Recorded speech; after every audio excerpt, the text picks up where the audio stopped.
നടി അൻസിബ നടി ലക്ഷ്മിപ്രിയയ്ക്കും വനിതാ എസ്ഐക്കും എതിരെ നൽകിയ പരാതിയിൽ കഴമ്പില്ല എന്ന് പോലീസ് റിപ്പോർട്ട്. തൃപ്പൂണിത്തുറ സ്റ്റേഷനിലെ വനിതാ എസ്ഐ രേഷ്മ അൻസിബയോട് മോശമായി പെരുമാറിയിട്ടില്ല, വിവരങ്ങൾ ചോദിച്ചറിയുക മാത്രമാണ് ചെയ്തത് എന്നാണ് തൃക്കാക്കര എസ് പിയുടെ റിപ്പോർട്ട് എന്നാണ് ACPയുടെ റിപ്പോർട്ട് എന്നാണ് നമുക്കറിയാൻ സാധിക്കുന്നത്. പരാതിയിൽ കേസെടുക്കാനാവില്ലെന്നും കമ്മീഷണർക്ക് നൽകിയ റിപ്പോർട്ടിൽ പറയുന്നുണ്ട്. അൻസിബയ്ക്കെതിരെ ലക്ഷ്മിപ്രിയ നൽകിയ പരാതിയിലും അടിസ്ഥാനമില്ല എന്നാണ് പോലീസ് പറയുന്നത്. അതേസമയം ടിനി ടോമിനെതിരായ അൻസിബയുടെ പരാതിയിൽ മേലുദ്യോഗസ്ഥരുമായി ആലോചിച്ച ശേഷം തുടർ നടപടി എടുക്കും എന്നാണ് കടവന്ത്ര പോലീസിന്റെ നിലപാട്. റിപ്പോർട്ടിന് എതിരെ കോടതിയെ സമീപിക്കുമെന്ന് അൻസിബ വ്യക്തമാക്കുകയും ചെയ്തിട്ടുണ്ട്. വാർത്തയുടെ വിശദാംശങ്ങളുമായി നവമി ദിനേശാണ് ചേരുന്നത്. നവമി, ഇതാ അൻസിബ നൽകിയിട്ടുള്ള പരാതി, ആ പരാതിയിൽ കഴമ്പില്ല എന്നാണ് പറയുന്നത്. അതായത് പോലീസിനും ലക്ഷ്മിപ്രിയയ്ക്കും എതിരെ നൽകിയിട്ടുള്ള പരാതിയിൽ കഴമ്പില്ല എന്ന് പറയുന്നു. അത് എന്തടിസ്ഥാനത്തിലാണ് അങ്ങനെ ഒരു പോലീസ് റിപ്പോർട്ടിലേക്ക് പോയത് എന്നാണ് നമുക്ക് മനസ്സിലാക്കാൻ സാധിക്കുന്നത്.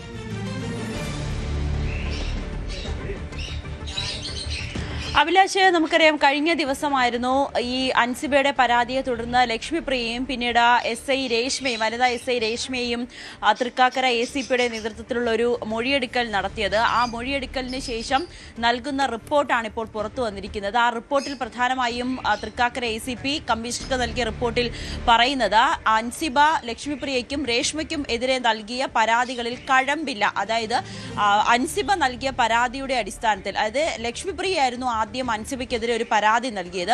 ആ പരാതിയുടെ സത്യാവസ്ഥ ചോദിച്ചറിയുക മാത്രമായിരുന്നു SI രേഷ്മ ചെയ്തത്. അതിനപ്പുറത്തേക്ക് അൻസിബ ഉന്നയിക്കുന്നത് പോലെ 3 മണിക്കൂർ വിളിച്ചു വരുത്തി മാനസികമായിട്ടുള്ള ഒരു പീഡനം അവിടെ ഉണ്ടായിരുന്നില്ല. ഏകദേശം 1 മണിക്കൂറുള്ളിൽ മാത്രമാണ് ആ ഒരു ചോദ്യം ചെയ്യൽ അല്ലെങ്കിൽ ആ ഒരു മൊഴിയെടുപ്പ് പൂർത്തിയാക്കി അൻസിബയെ പറഞ്ഞു വിട്ടത്. പക്ഷേ അൻസിബ ഉയർത്തുന്നത് പോലെയുള്ളൊരു മാനസിക പീഡനമോ അല്ലെങ്കിൽ അങ്ങനെ ഒരു നഷ്ടപരിഹാരം നൽകേണ്ട സംഭവമൊന്നും തന്നെ അവിടെ നടന്നിട്ടില്ല എന്നാണ് തൃക്കാക്കര ACP കമ്മീഷണർക്ക് കൈമാറിയ റിപ്പോർട്ടിൽ പറയുന്നത്. അതോടൊപ്പം തന്നെ ലക്ഷ്മിപ്രിയ അൻസിബയ്ക്ക് നൽകിയ പരാതിയിലും കഴമ്പില്ല എന്നാണ് തൃക്കാക്കര ACP കണ്ടെത്തിയിരിക്കുന്നത്. എന്തായാലും ഈ വിഷയത്തിൽ ലക്ഷ്മിപ്രിയ പ്രതികരിക്കുമെന്ന് അറിയിച്ചിട്ടുണ്ട്. അല്പസമയത്തിനുള്ളിൽ ലക്ഷ്മിപ്രിയയുടെ പ്രതികരണവും നമുക്ക് ലഭ്യമാകും. അതോടൊപ്പം തന്നെ അൻസിബ മറ്റൊരു പരാതി ടിനി ടോമിനെതിരെ നൽകിയിരുന്നു.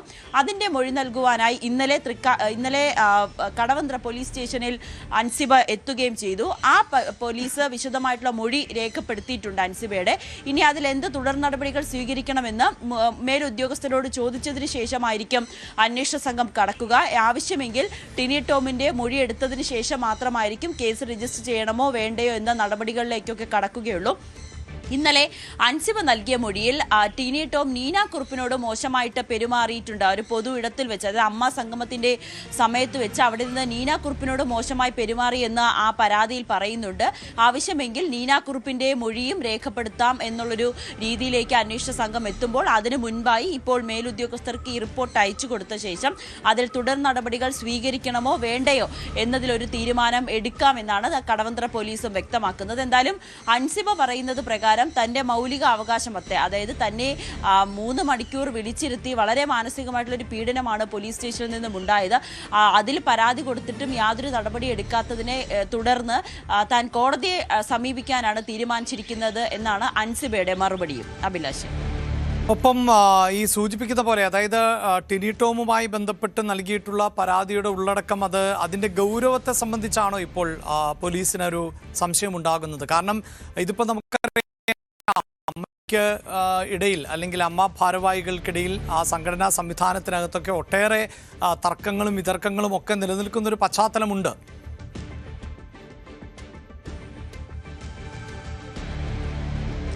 അഭിലാഷ്, പോലീസിന്റെ സാന്നിധ്യത്തിൽ അല്ലെങ്കിൽ പോലീസ് ഈ ഒരു വിഷയത്തെ, ഈ ഒരു പരാതിയെ ഗൗരവമായി തന്നെയാണ് കണക്കാക്കിയത്. അല്ലെങ്കിൽ ഇരു വിഭാഗം ആളുകളുടെയും മൊഴി രേഖപ്പെടുത്തി. പക്ഷെ ആ മൊഴിയിലൊന്നും കഴമ്പില്ല എന്നാണ് പോലീസിന് മനസ്സിലായത്. അതുകൊണ്ട് തന്നെയാണ് ഇത്തരത്തിലൊരു റിപ്പോർട്ട് സമർപ്പിക്കുവാനും പോലീസ് തയ്യാറായത്. നമുക്കറിയാം, നേരത്തെ തന്നെ അമ്മ സംഘടനയ്ക്കുള്ളിൽ നിൽക്കേണ്ട കാര്യങ്ങളാണ് പരസ്പരം പറഞ്ഞു തീർക്കാനുള്ള അല്ലെങ്കിൽ ഒരു മധ്യസ്ഥ ചർച്ചയിലൂടെ ഒരുമിച്ച് കൊണ്ടുപോകാനുള്ള കാര്യത്തെയാണ് നിയമപരമായി നേരിടാൻ ഇരു വിഭാഗം ആളുകൾ ആളുകളും തീരുമാനിച്ചത്. പക്ഷേ അതിൽ പോലീസിനെ സംബന്ധിച്ച് അതിനു മുന്നിൽ കൃത്യമായിട്ടുള്ള തെളിവുകൾ വേണം, അല്ലെങ്കിൽ ഈ പറയുന്നതിൽ കഴമ്പുണ്ടെന്ന് കണ്ടെത്തണം. എന്തായാലും പോലീസിന് നിലവിൽ ഈ മൊഴി നൽകിയതിൽ നിന്നും അല്ലെങ്കിൽ മൊഴി രേഖപ്പെടുത്തിയതിൽ നിന്നും ഇവരുടെ പരാതികളിൽ വലിയ കഴമ്പില്ല എന്നാണ് മനസ്സിലായത്.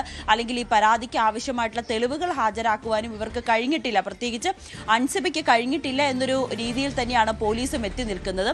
അതുകൊണ്ടാണ് ഇത്തരത്തിലൊരു തീരുമാനത്തിലേക്ക് എത്തുകയും തുടർ നടപടി ഇപ്പോൾ ടിനി ടോമിനെതിരായിട്ടുള്ള പരാതിയിൽ പോലും തുടർ നടപടികൾ മേലുദ്യോഗസ്ഥരുമായി ചർച്ച ചെയ്തതിന് ശേഷം കേസ് രജിസ്റ്റർ ചെയ്യണമോ എന്നതിലൊക്കെ തീരുമാനം എത്തിയാൽ മതി എന്നൊരു രീതിയിലേക്കും അന്വേഷണ സംഘം എത്തി നിൽക്കുന്നത്. അഭിലാഷ്, യെസ്, എന്തായാലും അമ്മയ്ക്കിടയിലെ തർക്കങ്ങൾ, അതോടൊപ്പം തന്നെ ചില താരങ്ങൾക്കുള്ള പരാതികൾ, ആ പരാതിയുമായി ബന്ധപ്പെട്ട് ഇപ്പോൾ പോലീസിലേക്ക് ഈ വിഷയം എത്തിപ്പെടുകയും അങ്ങനെ പോലീസിൻ്റെ ഭാഗത്തു നിന്നുള്ള അന്വേഷണം ആവശ്യപ്പെടുകയും ഒക്കെ ചെയ്യുന്ന സാഹചര്യമുണ്ട്. അതിനിടെ ഏറ്റവും പ്രധാനപ്പെട്ട ടിനി ടോമിന് എതിരായ ആരോപണം, ആ ആരോപണങ്ങളിൽ എന്ത് നടപടിയാണ് സ്വീകരിക്കേണ്ടത് എന്നത് പോലീസിനെ സംബന്ധിച്ചിടത്തോളം അത് കൂടിയാലോചിച്ച് കൊണ്ട് മാത്രമേ ഒരു കൃത്യമായ തീരുമാനം എടുക്കാൻ പറ്റൂ എന്നതാണ് ഇപ്പോഴത്തെ സാഹചര്യം. കൂടുതൽ വാർത്തകൾക്ക് News 18 Keralam YouTube channel subscribe ചെയ്യുക.